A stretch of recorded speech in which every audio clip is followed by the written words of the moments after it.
from KBIA and the Reynolds Journalism Institute. On air and online, this is Intersection. Hello and welcome to Intersection, where people and ideas meet. I'm Ruben Stern, filling in for Ryan Famuliner. If you're like most people, you've probably started thinking already about the traditional foods you'll eat this week at Thanksgiving dinner. As many of us learned in elementary school, the holiday is based on a 3-day harvest feast held back in 1621. No one knows for certain what exactly was on the table at that first meal, but 2 eyewitness accounts mentioned venison, wild fowl, lobsters, eels, mussels, grapes, plums, and corn. What's conspicuously not mentioned are some of the foods we now consider Thanksgiving staples, such as sweetened cranberry sauce, potatoes, and pumpkin pie. Turkey is mentioned, but its prominence at that first meal is a little doubtful. So how did these foods make their way into our traditional Thanksgiving dinner? And how else has the holiday meal evolved over time? Joining our Thanksgiving menu conversation today, first, Marcia Vanderlip is the food editor for the Columbia Daily Tribune. Welcome to our conversation, Marcia Vanderlip. Thank you for inviting me. Glad to have you with us at the table today. Also with us at the table, Trey Quinlan is the chef and owner of Trey Bistro in Columbia. He studied at the Culinary Institute of America in upstate New York and has worked in restaurants throughout New England and the Republic of Ireland. Welcome to our table, Trey Quinlan. Thank you. Thank you for having me. Glad to have you with us. On the phone, we are hoping to hear from Sandy Oliver. She's a food historian and co-author of the book Giving Thanks, Thanksgiving Recipes from Pilgrims to Pumpkin Pie. She is going to join us from her home in Maine a little later. But in the meantime, we also have on the phone Carol Fisher. She is the author of the American Cookbook, A History. She also co-wrote the book Pot Roast, Politics, and Ants in the Pantry, Missouri's Cookbook History. She joins us today by phone from her home in southeastern Missouri. Welcome, Carol Fisher. Hi, glad to be with you. Glad to have you with us as well. We hope that those of you listening in our audience will be part of the conversation too. What are some of your own unique food traditions around Thanksgiving? We'd love to hear what you do in your home. So give us a call, 573-882-8925. You can also email us at intersection@kbia.org, or you can tweet at us. So our handle is @intersectkbia. We're going to start with this question. Carol, maybe you can help us with this. What do you think the food was like at that first meal back in 1621? In 1621, well, I would assume it would have been roasted over an open fire. Over an open fire, right. Sandy, you are with us as well, right? I am. Fantastic. That first meal in 1621 that we now think of as the start of Thanksgiving, what do you think the food was like back then? It was probably pretty straightforward.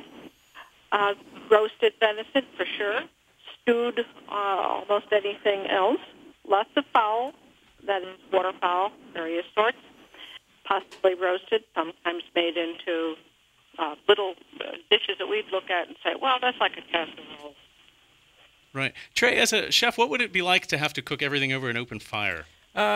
It'd be amazing. I mean, the Native Americans were the ones that really, started barbecuing and, the open roast and flavors. The smoke gives tremendous flavors. Smoked lobster, smoked venison. Just sounds so wonderful as it is. And plus, they were starving to begin with, so I'm sure they enjoyed everything.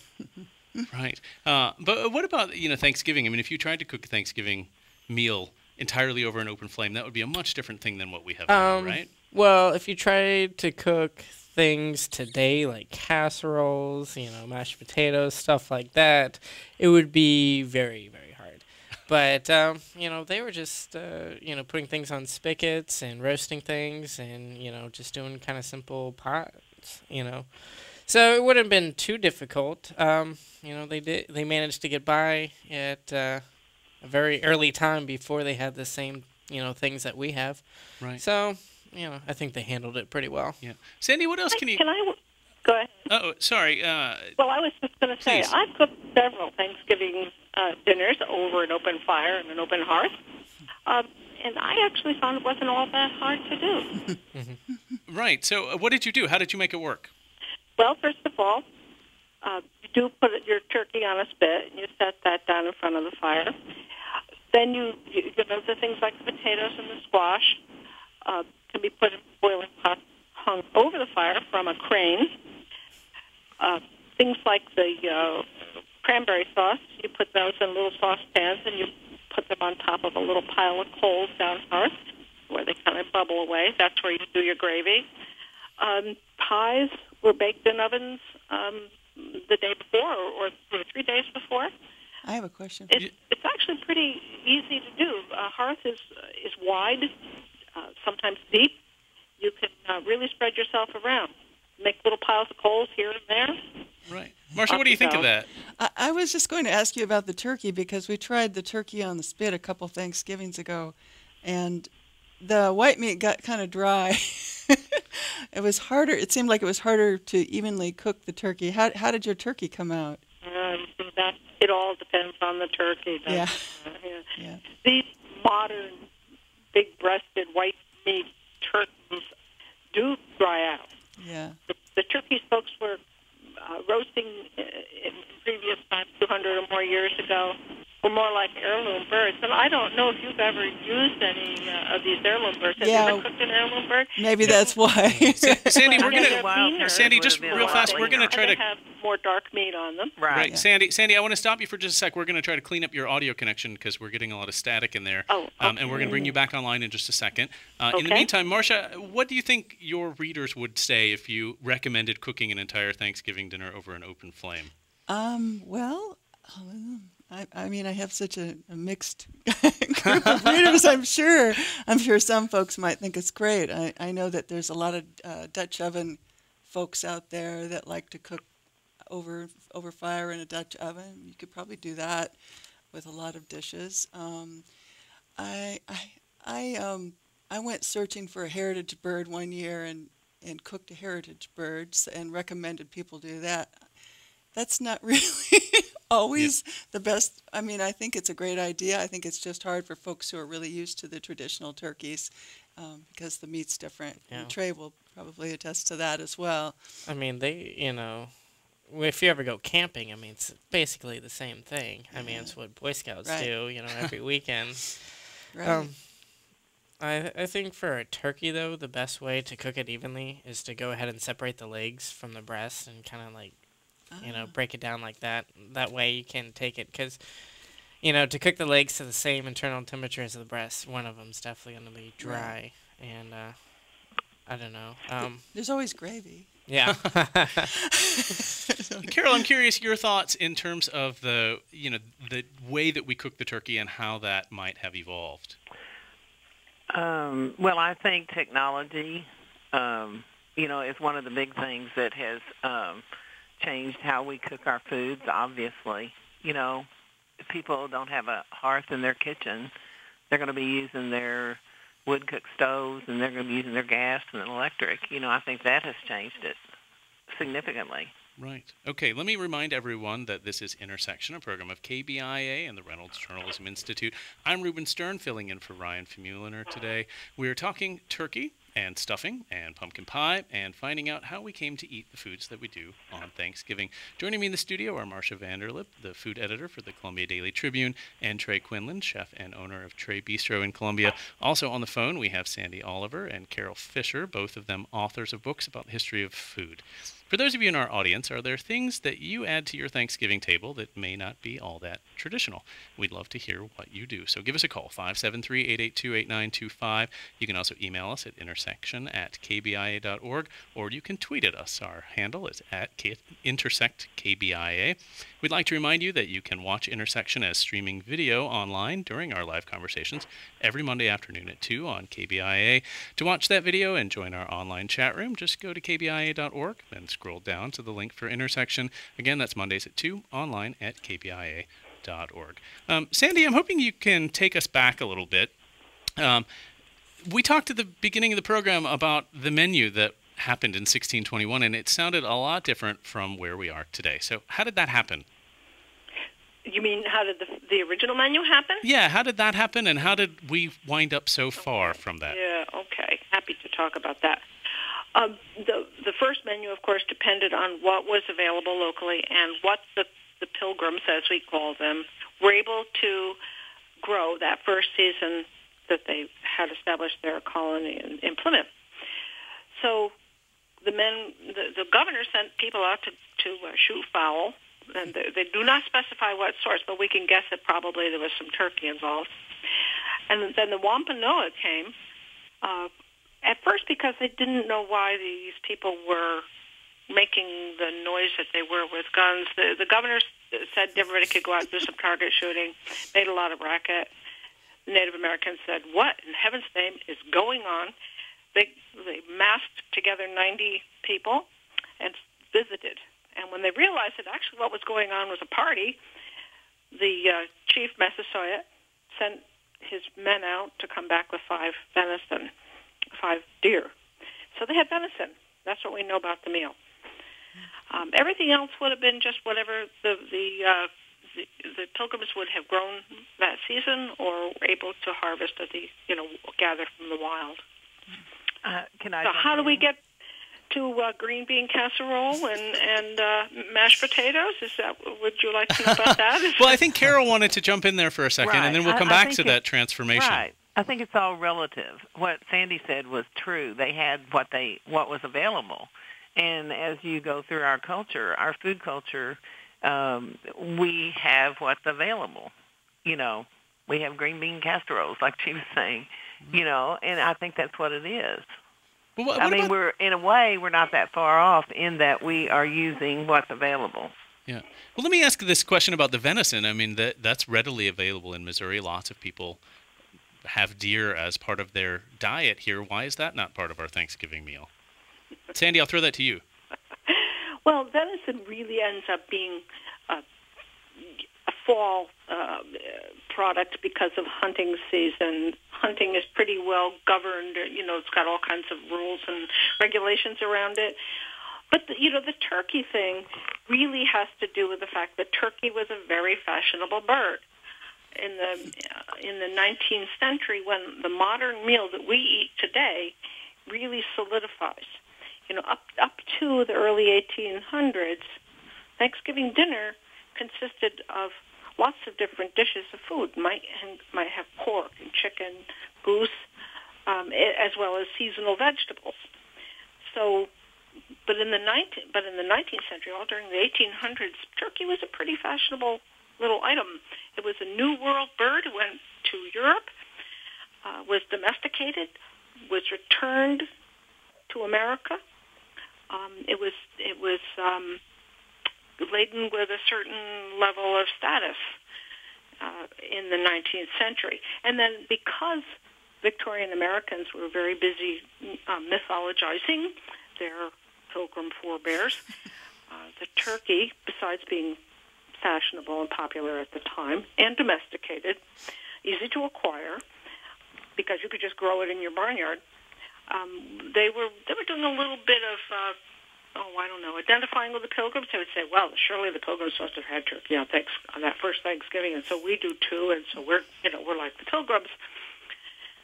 So those two things kind of come together to create turkey as a centerpiece feature of Thanksgiving dinner.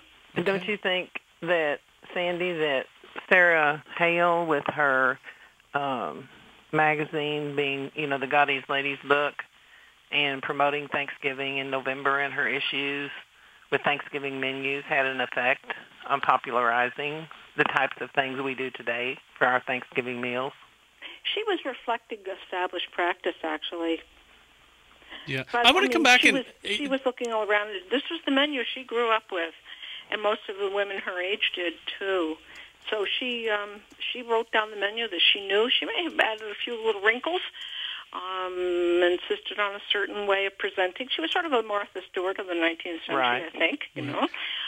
So yeah, she's promoting this meal as the traditional thing based on it's essentially a New England seasonal local dinner. Right. But it was one she knew, right, and all her life, and so she was busy trying to codify her personal experience, I think. I want to come back to the popularization that happened in the 1800s, but before that, we have a caller on the line, and I'd like to bring her into the conversation if we could. Mallory from Columbia, are you with us? I am. Great. Thanks for listening and for calling into our program today. Thank you. My question is, do any of the contributors on the show today have noodles at their Thanksgiving dinners? My family never did, and then when I married my husband, his family must have noodles at the Thanksgiving meal, and I think it's kind of different and a little strange, and I just wondered where that came from. How do you do your noodles? This is Carol. They do their noodles. They are handmade noodles, and it's sort of like they're in a chicken gravy, kind of. Yeah. Marcia, have you heard of this? Well, I do have Jewish friends who like to bring noodle dishes to the Thanksgiving table, and because Thanksgiving falls on Hanukkah this year, I guess this would be a perfect time to bring noodles to the table. I guess it's definitely not Kugel-like, and they're definitely not Jewish. They're not. No, and they're from, like Macon, Missouri, and my family's from St. Louis, and I don't know where it comes from, but then I have heard of a few other people having that at their Thanksgiving meal. And they're making their own noodles, too. They are. They're sort of like... Are they egg noodles? Yeah. Yes. Egg noodles. Yeah. Sometimes it's a dish that some grandma makes and some kid requests, and the tradition gets started, and there you go. Yeah. But none of you have noodles at your Thanksgiving? No. Well, okay, I don't feel so strange. It's kind of common in. I know I have a lot of, family from Crane, Missouri, and around Springfield. They do like beef noodles and stuff, egg noodles, and they usually actually do the day after with the leftover turkey, the turkey noodle, and it's kind of like that, just a simple, egg, heavy egg noodle with just like turkey, like Florentine sauce. They fold in like just some spinach, but nothing too fancy. The really fascinating thing here is how a marriage can introduce something different to the table. This happens a fair amount, actually. And ask your mother-in-law. Ask your grandmother-in-law why you're having noodles. I asked before, and I think it is kind of it just became popular. I've heard them say it's a Southern thing, which also doesn't make sense since they're not really from the South. But they also serve a really weird cranberry concoction that I also don't understand. It has like whipped cream in it. Oh, ambrosia salad. Ambrosia salad. I was you can imagine that the first Thanksgiving I was a little baffled at the dinner table. That sounds like a very Southern Midwestern, traditional feast. Egg noodles, ambrosia salad. Yeah. Yeah, I have a really good friend who always likes to bring us a type of a Jell-O salad to Thanksgiving, and she's from Kansas City area, and that's what her mom was raised on. That's what they always had for Thanksgiving. I'm always really happy if I get to bring the cranberry dish. Cool. Well, Mallory, thank you so much for calling in today and for joining our conversation. Have a lovely Thanksgiving. Thanks, you too. Bye-bye. Okay, so let me just remind everyone that you can call into. This is Intersection, a program of KBIA and the Reynolds Journalism Institute. Our number is 573-882-8925. I'm Ruben Stern. I'm filling in for Ryan Vermeulener today, and we are talking turkey and stuffing and pumpkin pie and exploring how the traditional Thanksgiving meal has evolved over time.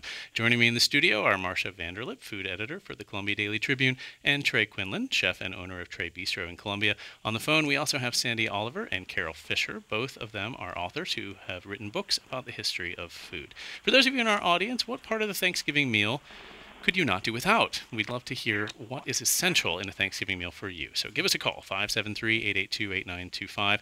You can also email us at intersection@kbia.org, or you can tweet us. Our handle is @intersectkbia.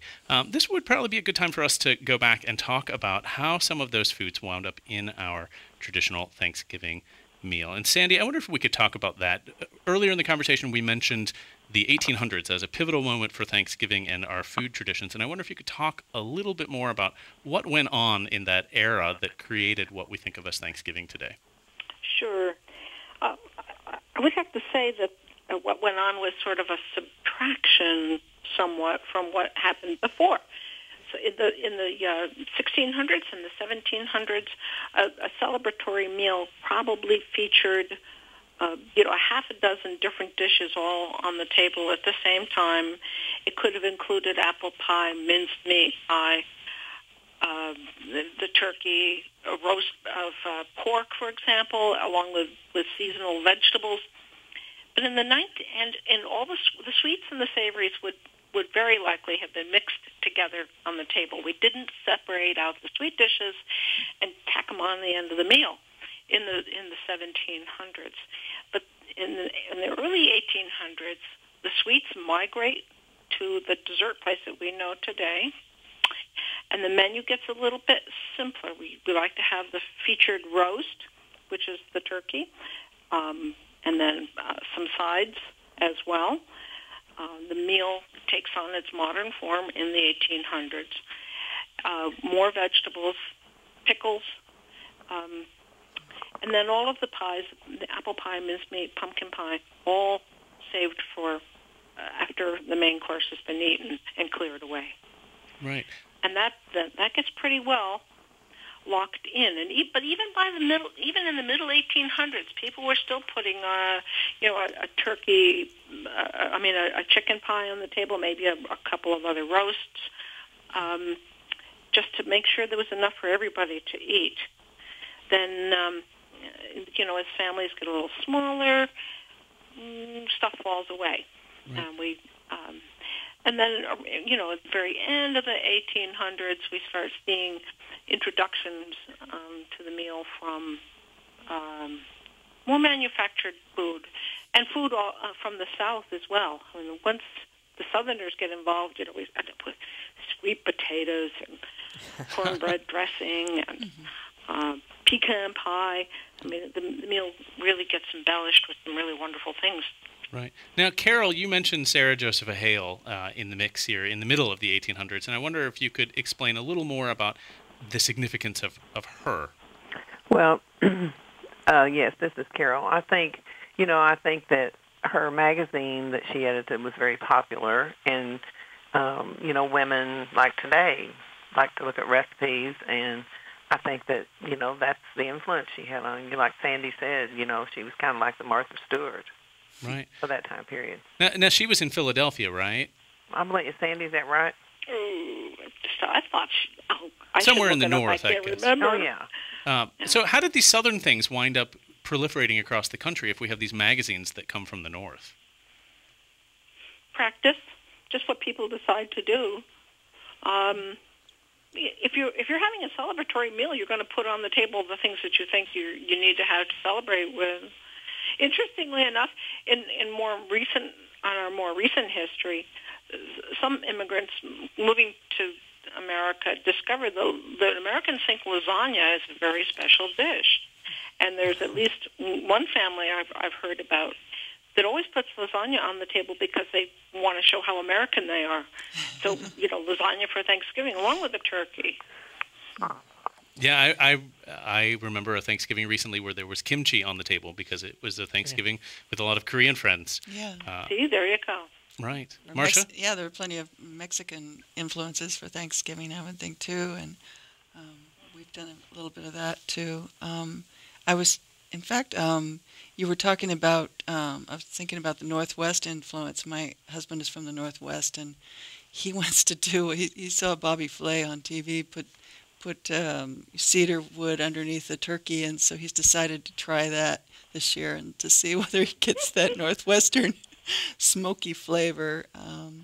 But there are so many regions, I suppose, in the United States where it's celebrated in different ways, and I think we take on, we always have pecan pie, and sweet potatoes. And everyone just gets tired of eating the same thing done the same way. Right. So, and I think the reason why Southern became, so popularized was because, the spice route, I think, really intrigues people. So you see people going to Southern, tricks and recipes just to get out of that routine.